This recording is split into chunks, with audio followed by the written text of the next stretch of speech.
Hi!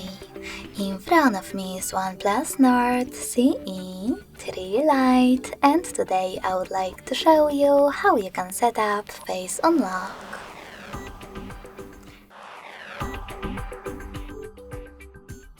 Begin by opening Settings and scrolling down. Then choose Password and Security. Now click on Face section. Choose Agree in Statement of Use pop-up and enter your current login method. Following that, choose Continue. Keep your face in frame and follow all of the instructions from your screen.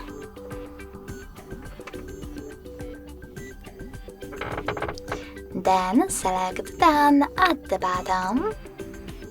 Manage all of those options however you wish to, and finally, when I turn off my screen, then switch it back on,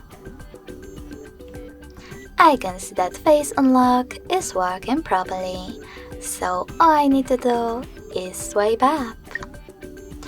Thanks so much for watching. If you enjoyed this video, smash that like button, comment, and subscribe. Bye!